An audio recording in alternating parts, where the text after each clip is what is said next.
Hello friends, हम अपने इस चैनल पर महत्वपूर्ण क्वेश्चन आंसर करा रहे हैं जो आपके परीक्षा के लिहाज से बहुत ही महत्वपूर्ण साबित होंगे। ये क्वेश्चन हम अलग अलग जगह से उठाकर लाए, यानी कि अलग अलग किताब से इनको मेंशन किया गया है। तो फ्रेंड्स, ये question UPSC, PCS, RO, railway, SSC, police इत्यादि अनेकों एग्जाम में आए हुए हैं। तो इनको हमने यहाँ पर एक जगह सम्मिलित किया है। फ्रेंड्स, अगर आप यहाँ से इन क्वेश्चनों का नोट्स बना लेते हैं तो मुझे नहीं लगता किसी एग्जाम में आप क्वेश्चन को छोड़ पाएंगे, यानी कि आप प्रत्येक क्वेश्चन को सोल्व कर पाएंगे। तो फ्रेंड्स, हमने पारा यानी कि मरकरी का पिछली क्लास में आपको सभी क्वेश्चन आंसर करा दिए हैं। आज स्वर्ण यानी कि गोल्ड से संबंधित महत्वपूर्ण क्वेश्चन आंसर कराएंगे, जबकि थ्योरेटिकल हमने स्वर्ण यानी कि गोल्ड के बारे में आपको पिछली वीडियो में बता चुके हैं। तो फ्रेंड्स, जुड़ते हैं आज के क्वेश्चनों से। तो सबसे पहला क्वेश्चन है कि बेवकूफों का सोना यानी कि फूल्स गोल्ड या झूठा सोना किसे कहा जाता है, या बेवकूफ के सोने के नाम से किसे जाना जाता है। तो हमने बताया था कि आयरन पायराइट्स को बेवकूफों का सोना या झूठा सोना भी कहा जाता है। तो बेवकूफों का सोना यानी कि फूल्स गोल्ड किसे कहा जाता है? आयरन पायराइट्स को कहा जाता है। अगला क्वेश्चन है कि सोने का निष्कर्षण किस अयस्क से किया जाता है? सिल्वेनाइट से, केलाविराइट से, या इन दोनों से, या इनमें से कोई नहीं। हमने जब आपको स्वर्ण यानी कि गोल्ड की क्लास कराई थी तब उसमें बताया था कि सोना यानी कि गोल्ड अधिकतर मुक्त अवस्था यानी कि स्वतंत्र अवस्था में पाया जाता है, क्योंकि यह कोरोजन फ्री होता है यानी कि संक्षारण मुक्त होता है। जिस प्रकार लोहा यानी कि आयरन पर जंग लग जाता है, इसी प्रकार इसमें कोई जंग नहीं लगता, यानी कि यह कोरोजन फ्री होता है यानी कि संक्षारण मुक्त होता है। तो फिर भी यह थोड़े बहुत अपने अयस्क के रूप में पाया जाता है। तो इसके दो अयस्क है, सिल्वेनाइट तथा केलावेराइट। इन्हीं अयस्कों से इसका निष्कर्षण भी किया जाता है। तो उपयुक्त दोनों हो गए, यानी कि इसका निष्कर्षण सिल्वेनाइट से भी किया जाता है और केलावेराइट से भी किया जाता है। अगला क्वेश्चन है कि नीचे दिए गए पदार्थों का उनके घनत्व यानी कि डेंसिटी के अवरोही क्रम में रखिए। अवरोही क्रम यानी कि बढ़ते से घटते क्रम में, अवरोही क्रम में रखिए। तो इसमें स्टील, पारा, सोना, अगर यदि आपको इनके डेंसिटी यानी कि घनत्व नहीं पता है तो आप इस क्वेश्चन को बिल्कुल भी नहीं कर पाएंगे। तो सबसे पहले इनके डेंसिटी यानी कि घनत्व या आपेक्षिक घनत्व को जानना होगा। सोने का घनत्व, सोना यानी कि गोल्ड का घनत्व 19.5 होता है, जबकि पारा यानी कि मरकरी का घनत्व 13.5 होता है, तथा इस्पात यानी कि स्टील का घनत्व 7.8 होता है। तो अब इसके आप अवरोही क्रम यानी कि बढ़ते से घटते क्रम में रख लीजिए। तो इसमें सोना 19.5, पारा 13.5 तथा स्टील 7.8 होगा इसका। ये देखिए फ्रेंड्स, आईएएस 2005 के प्री में आया हुआ क्वेश्चन है। अगला क्वेश्चन है किन निम्न धातुओं में से कौन स्वतंत्र अवस्था में पाई जाती है? स्वतंत्र अवस्था यानी कि मुक्त अवस्था में पाई जाती है। तो हमने अभी आपको बताया कि सोना यानी कि गोल्ड कोरोजन फ्री होने के कारण, संक्षारण मुक्त होने के कारण अधिकतर अपनी स्वतंत्र अवस्था या मुक्त अवस्था में पाई जाती है। तो निम्न धातुओं में से कौन स्वतंत्र अवस्था में पाई जाती है? तो इसमें सोना यानी कि गोल्ड हो गया। अगला क्वेश्चन है कि सूची 1 का सूची 2 से मिलान करना है। तो जब तक आप इनकी प्रॉपर्टीज यानी कि इनके गुण नहीं जानोगे तब तक ये क्वेश्चन आप नहीं कर पाओगे। तो फ्रेंड्स, इसमें ऊष्मा तथा विद्युत का सर्वोत्तम चालक, धातुओं में ऊष्मा तथा विद्युत की चालकता सबसे ज़्यादा चांदी यानी कि सिल्वर में होती है, उसके बाद तांबा में होती है, तांबा यानी कॉपर में होती है, उसके बाद एल्यूमिनियम, फिर टंगस्टन में होती है, यानी कि सबसे ज़्यादा सिल्वर यानी चांदी में होती है। उसके बाद तांबा यानी कॉपर में, उसके बाद एल्यूमिनियम में, फिर टंगस्टन में होती है।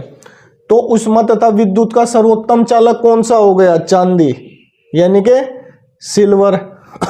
फिर सबसे अधिक मात्रा में पाई जाने वाली धातु, सबसे अधिक मात्रा में पाई जाने वाली धातु भूपर्पटी, पृथ्वी की भूपर्पटी यानी कि क्रस्ट में सबसे ज्यादा भार के अनुसार ऑक्सीजन पाई जाती है 49%।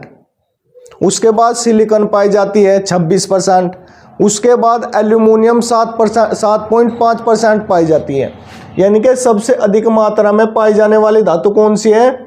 एल्यूमिनियम। अब है सबसे अधिक लचीली तथा पिटकर बढ़ाए जाने योग्य धातु।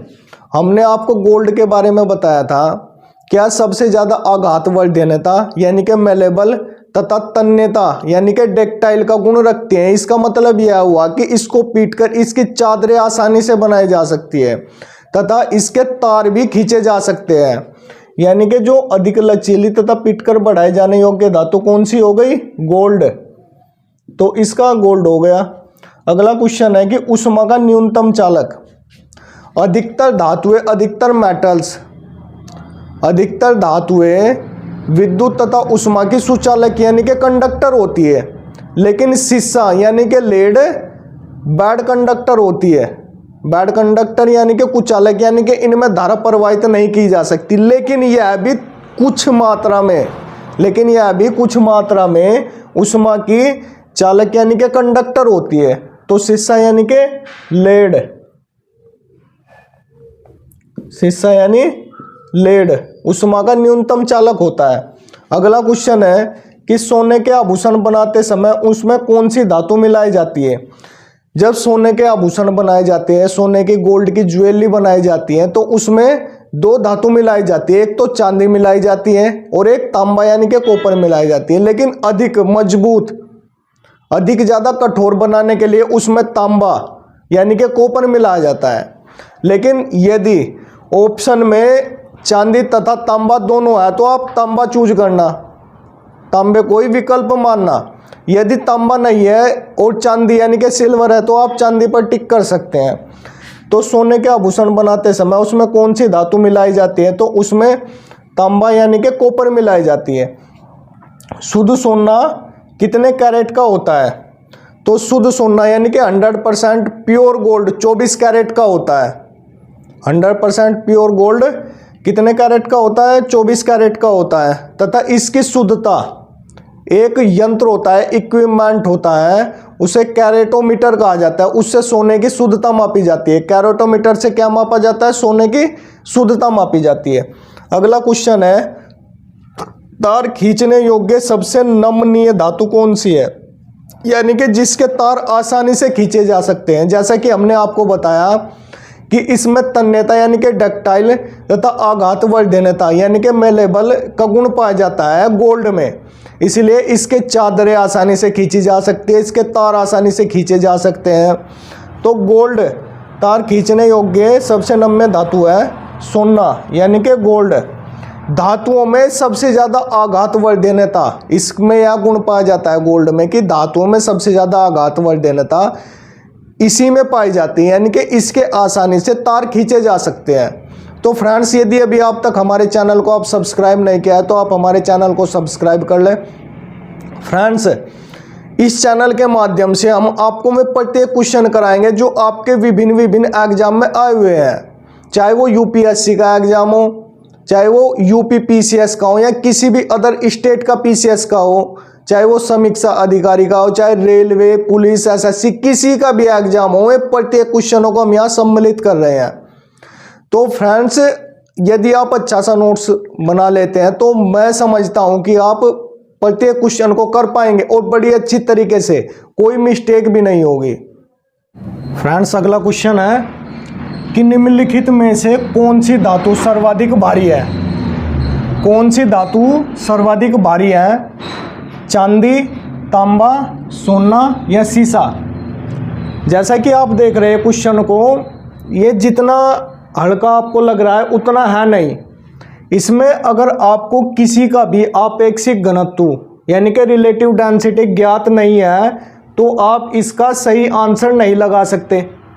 तो इसमें ज़रूरी है आपको सही डेंसिटी मालूम, सही घनत्व मालूम इनका। तो आओ पहले घनत्व जानते हैं। चांदी का घनत्व, चांदी यानी कि सिल्वर का घनत्व 10.4 या 10.3 के लगभग होता है, 10.4 के लगभग होता है चांदी का घनत्व। तांबा यानी कि कॉपर, तांबे का घनत्व 8.9 होता है। सोने का जैसा कि आपको पहले भी बताया जा चुका है 19.5 या 19.3 के लगभग होता है। शीशा यानी कि लेड, शीशा यानी कि लेड का घनत्व 11.3 या 11.4 के लगभग होता है। अब देखिए इनमें सर्वाधिक भारी धातु है, तो इनमें जिसमें भी सबसे ज़्यादा घनत्व जिसका है वही भारी धातु हो गई। तो इसमें सोने का आपेक्षिक घनत्व 19.3 है, यानी इसका आपेक्षिक घनत्व 19.3 होने के कारण यह एक भारी धातु है। तो सोना क्या हो गया, इसका आंसर हो गया। अगला क्वेश्चन है कि सोना निम्नलिखित में से किस अम्ल में घुल जाता है। सोना निम्नलिखित में से किस अम्ल में घुल जाता है। सांद्र सल्फ्यूरिक अम्ल में, सांद्र नाइट्रिक अम्ल में, ग्लेशियल एसिटिक अम्ल में या अम्लराज में। अम्लराज यानी कि एक्वारेजिया में।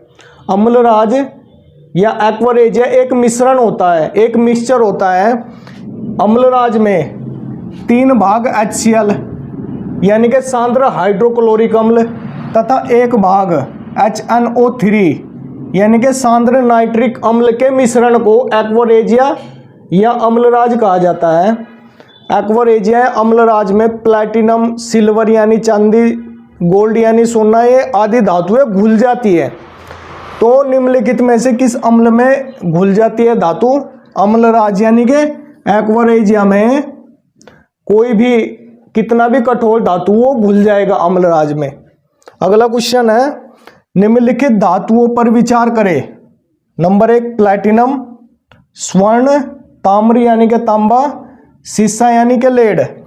इनमें घनत्व का सही आरोही क्रम कौन सा है, यानी कि घटते से बढ़ता हुआ, जैसे 1 2 3 4 5 6 यानी कि आरोही क्रम बढ़ता हुआ।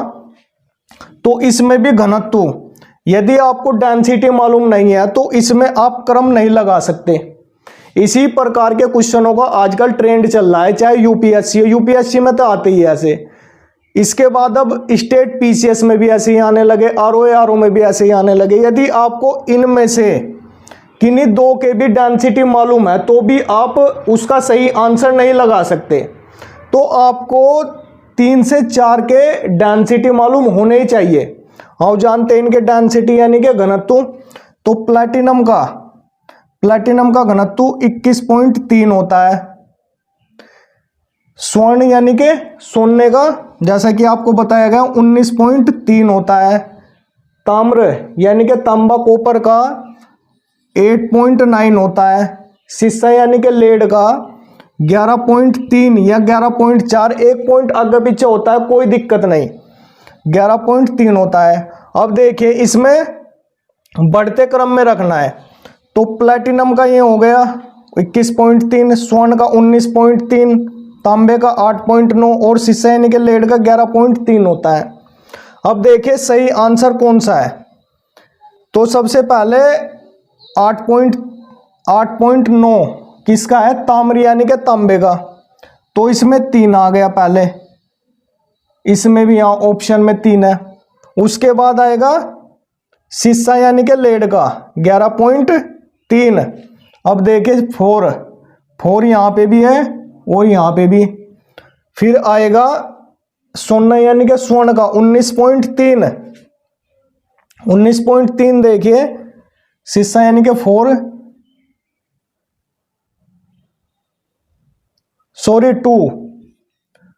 2 किस में है, इसमें। और फिर 1 यानी कि प्लैटिनम। तो इसका सही आंसर ही होगा। फ्रेंड्स आपको डेंसिटी याद करने ही होंगे इस प्रकार के क्वेश्चन निकालने के लिए। अगला क्वेश्चन है स्वर्ण लेपन में प्रयुक्त पदार्थ है, यानी कि स्वर्ण का जो लेपन किया जाता है, जैसे चांदी की ज्वेलरी पर सोने का लेप चढ़ा देना या किसी अन्य धातु पर सोने का लेप चढ़ा देना, तो इसमें किस पदार्थ का प्रयोग किया जाता है? यदि सोडियम साइनाइड या पोटेशियम साइनाइड को सोने में घोल दिया जाए या सोने पर मिला दिया जाए, तो उसमें पोटेशियम ओरिसाइनाइड या सोडियम ओरिसाइनाइड का विद्युत अपघट्य प्राप्त होता है, उसे इस स्वर्ण लेपन में प्रयोग किया जाता है। तो इसमें देखिए आप कौन सा है, पोटेशियम साइनामाइड या पोटेशियम क्लोराइड, पोटेशियम ओरिसाइनाइड। तो इसका ये होगा, पोटेशियम ओरिसाइनाइड का उपयोग स्वर्ण लेपन में विद्युत अपघट्य के रूप में प्रयोग किया जाता है। या इसमें अगर सोडियम ओरिसाइनाइड भी होता तो भी आंसर सही होता, उसका प्रयोग भी विद्युत अपघट्य के रूप में किया जाता है, यानी कि स्वर्ण लेपन में किया जाता है। अगला क्वेश्चन है 18 कैरेट सोना का शुद्ध स्वर्ण का प्रतिशत कितना होता है? तो इस प्रकार के क्वेश्चन का मान ज्ञात करने के लिए एक फॉर्मूला होता है। स्वर्ण आभूषण यानी कि सोने की ज्वेलरी का सोने का प्रतिशत निकालने के लिए एक फॉर्मूला होता है, जिसमें आभूषण का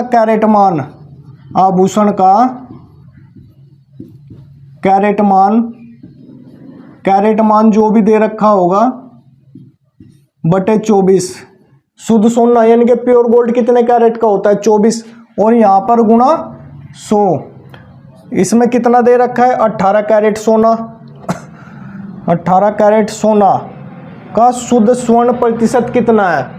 तो कितना होगा इसमें 18 कैरेट, तो 18 बटे 24 गुणा 100। 6 से काट लीजिए, 6 18, 6 चौक 24, 4 से काटा 25 बार, तो 25 थी 75%, यानी कि 18 कैरेट गोल्ड में प्योर गोल्ड का परसेंटेज 75% है।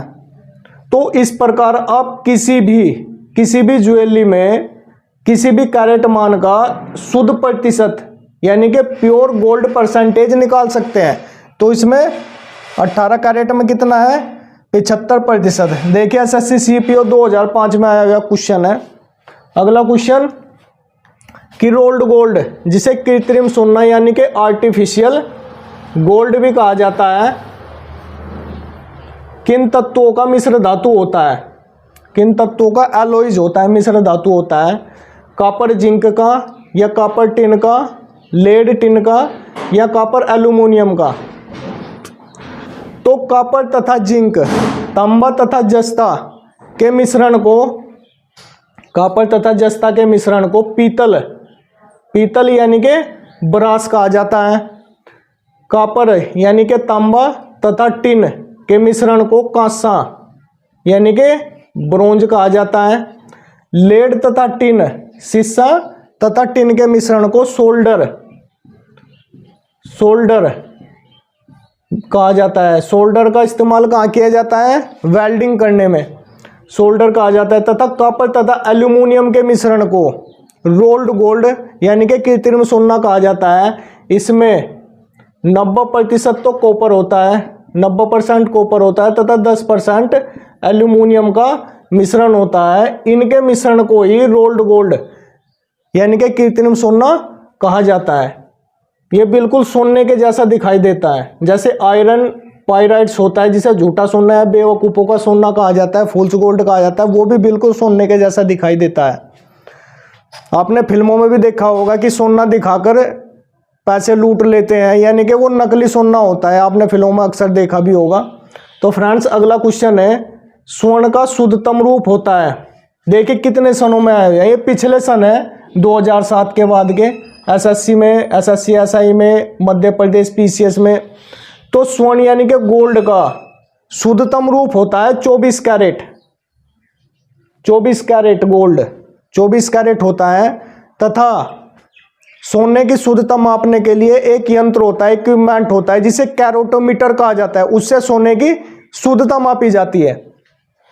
अगला क्वेश्चन है कि सर्प के काटने पर डॉक्टर के द्वारा सर्प विषरोधी सुई यानी कि एंटीडोट ऑफ स्नेक पॉइजन का प्रयोग किया जाता है, जो बनी होती है। यानी कि जब सांप काट लेता है तो जहर जो मनुष्य में फैल जाता है उसे निकालने के लिए एक सुई बनाई जाती है। वह किसकी बनाई जाती है? जिसका प्रयोग डॉक्टर करते हैं। सोडियम क्लोराइड की या आयरन पायराइड्स की, ऑरिक क्लोराइड की या रोल्ड गोल्ड की। तो आरिक क्लोराइड की सर्प विषरोधी सुई बनाई जाती है, जबकि सोडियम क्लोराइड को साधारण नमक यानी कि कॉमन साल्ट कहा जाता है। आयरन पायराइड्स को झूठा सोना या बेवकूफ़ों का सोना कहा जाता है। रोल्ड गोल्ड आपको बताया कृत्रिम सोना या एक मिश्र धातु होता है। सोने को घोला जा सकता है, आपको भी पिछली बार बताया था, को एक्वारेजिया यानी कि अम्लराज में, जिसमें 3 भाग HCl तथा एक भाग HNO3 यानी कि सांद्र नाइट्रिक अम्ल तथा 3 भाग हाइड्रोक्लोरिक अम्ल, सांद्र हाइड्रोक्लोरिक अम्ल के मिश्रण को एक्वारेजिया या अम्लराज कहा जाता है। इस अम्लराज में सोना, चांदी तथा प्लेटिनम, ये इतनी हार्ड धातु होती है, बहुत ही, ये भी घुल जाती है। तो इसमें नाइट्रिक अम्ल तथा हाइड्रोक्लोरिक अम्ल के मिश्रण में सोने को घोला जाता है। अगला क्वेश्चन है, हॉलमार्क का चिन्ह किन उत्पादों पर लगाया जाता है? तो हॉलमार्क का चिन्ह स्वर्ण उत्पादों पर, यानी कि जो स्वर्ण से बने आभूषण होते हैं उन पर लगाया जाता है। फ्रेंड्स, यदि अभी तक आपने हमारे चैनल को सब्सक्राइब नहीं किया है तो हमारे चैनल को सब्सक्राइब कर ले, बेल आइकन को दबा ले, ताकि प्रत्येक वीडियो का नोटिफिकेशन आपको उचित समय पर मिलता रहे। फ्रेंड्स, ये क्वेश्चन अलग अलग किताबों से उठाए गए हैं, चाहे वो IAS से संबंधित क्वेश्चन हो, UP PCS, स्टेट PCS, समीक्षा अधिकारी, रेलवे, SSC, पुलिस, कोई से भी भर्ती में आएगा क्वेश्चन हो, प्रत्येक क्वेश्चन को हम यहाँ करा रहे हैं। जैसे हमने अभी पिछली वीडियो में पारा यानी कि मरकरी से संबंधित क्वेश्चन कराए। तो फ्रेंड्स, अगर आप इन क्वेश्चनों को एक नोट्स बनाते हैं या इन्हें याद करते हैं तो फ्रेंड्स कोई भी क्वेश्चन आपका गलत नहीं होगा। तो फ्रेंड्स, हमारे चैनल से जुड़ने के लिए आप हमारे चैनल को सब्सक्राइब करें। जय हिंद।